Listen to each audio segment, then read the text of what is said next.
looks at you the way you look at a cookie. Hello gremlins, today we're making matcha latte cookies. There are gonna be comments that are like, they aren't latte cookies, they're marble, just call them marble. Be quiet. I think they look like when you pour your matcha over your milk when you make a matcha latte, so yeah.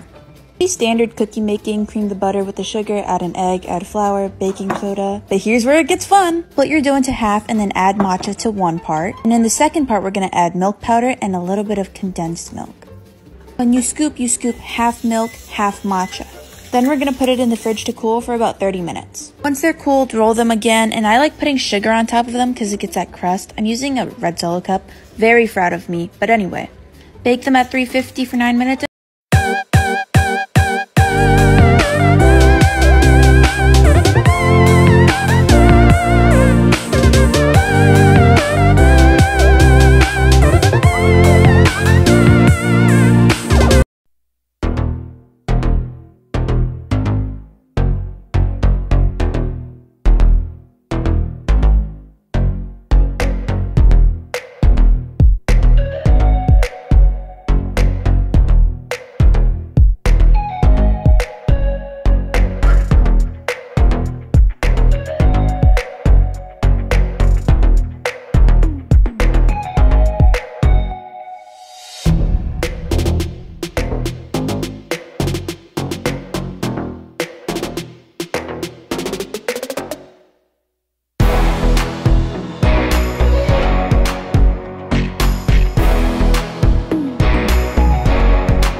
Pack this order with me.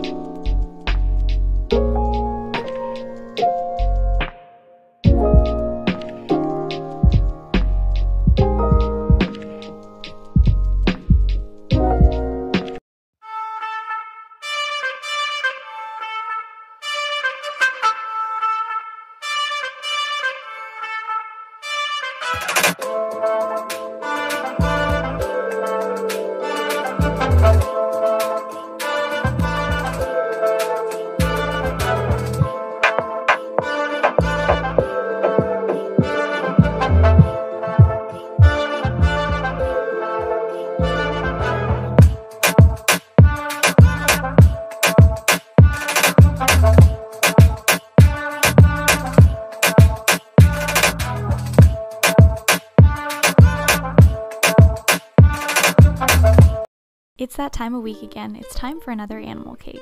I love this cake because it starts off looking just like any old classic layer cake with vanilla cake layers, rainbow sprinkles, and lots of fluffy vanilla buttercream, but quickly you're going to see it start to take shape. With that being said, I want you guys to comment below what you think it is as soon as you have an idea. So I'm cutting off a part of it, flipping it over on its side, and adding on another smaller cake layer. I'm trimming it, and I don't even know what shape it looks like now, but I crumbled up that bit of cake we cut off with a little bit of frosting to make this animal's mouth and its fins and its tail. So hopefully by now you guys have guessed it. If you haven't, it is a seal. I added a bit of graham cracker sand around my seal cake because I wanted it to look like it was relaxing and living its very best life. Then sadly it was time to cut into it, but it was worth it because this cake was so delicious. Let me know what animal cake you guys want to see me make next.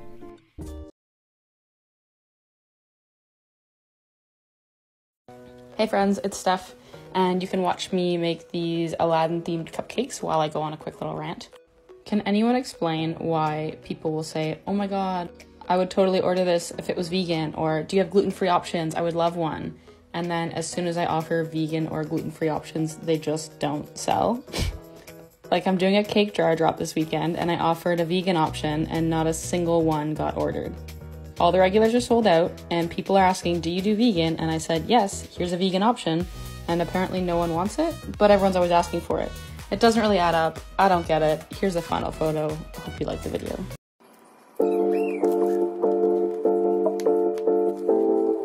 It's Vito, baby. Yeah, you got that. Pull up on you any time of the night. Girl, I'm on it. I got time, do it right. Ain't no question, I'ma beat it like Mike. Eat it like pound cake. Drink drinking fine wine. She got that yummy candy, we gon' need a plan B. Caramel and honey, pussy sweet like Georgia sweet tea. Put you on the front page, we might start a family. Here's how to make the crispiest baklava. Just listen.